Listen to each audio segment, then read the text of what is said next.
market goes down.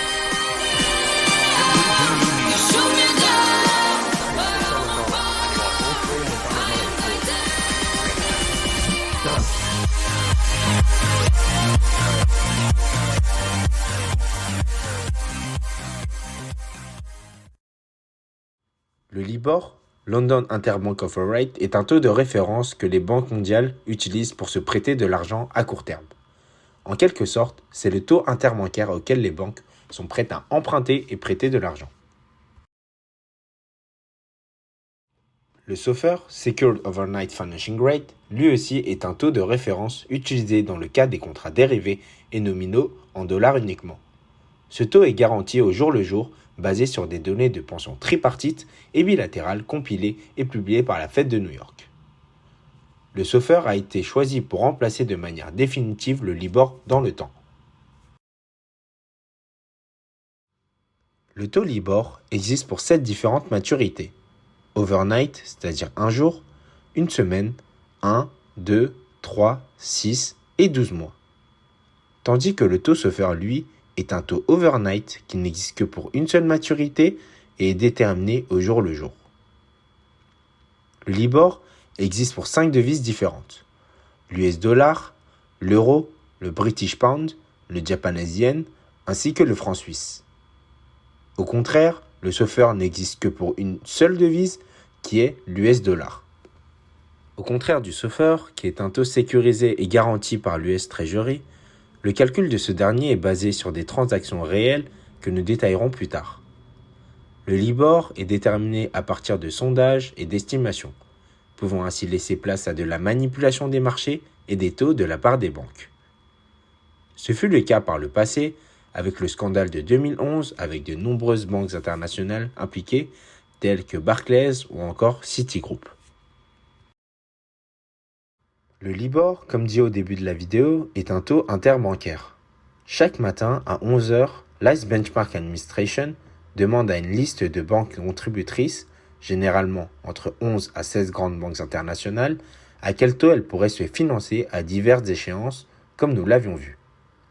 Le LIBOR est ensuite calculé grâce à la méthode Trimmed Average, qui consiste à éliminer les valeurs extrêmes, donc les plus grands et les plus petits quartiles. Ainsi, la moyenne des taux restants constitue le LIBOR. La méthode permet donc de se protéger contre les potentielles erreurs ou crises de liquidité. Le taux est ainsi publié à 11h45, heure de Londres.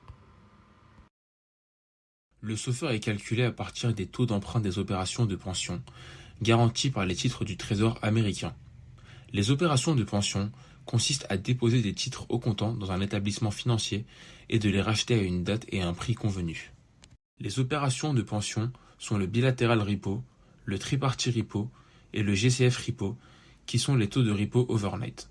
Les transactions bilatérales repo, avec des taux en dessous du 25e centile, sont supprimées du calcul du SOFR. Le SOFR est ainsi calculé au jour le jour en faisant la médiane pondérée par le volume de ces trois taux de repo overnight. Le SOFR est publié chaque matin par la Fed à 8h, heure de New York. Le contrat à terme SOFR 1 mois reflète la moyenne arithmétique des taux SOFR au cours du mois contractuel. Les contrats à terme SOFR 3 mois présentent des différences importantes par rapport aux contrats à terme euro-dollar 3 mois. Les contrats à terme SOFR 3 mois reflètent le taux SOFR composé quotidiennement sur la période de référence, la même période de référence que le contrat à terme euro-dollar. Les contrats à terme SOFR 3 mois sont backward-looking.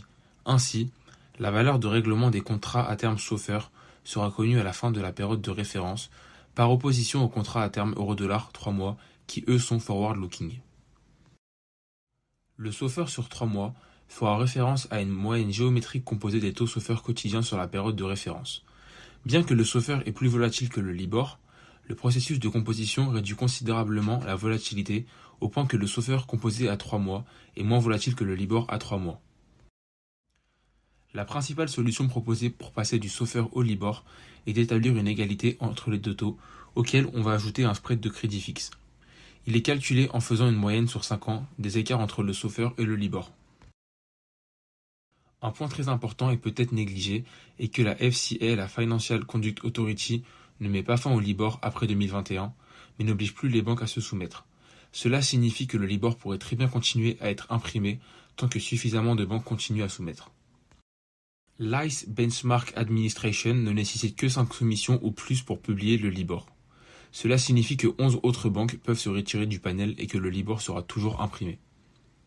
Il est également important que le Libor soit imprimé pour la transaction avec le SOFR tant que les produits à longue échéance ne sont pas liquidés, sous peine de provoquer des conséquences sur les marchés.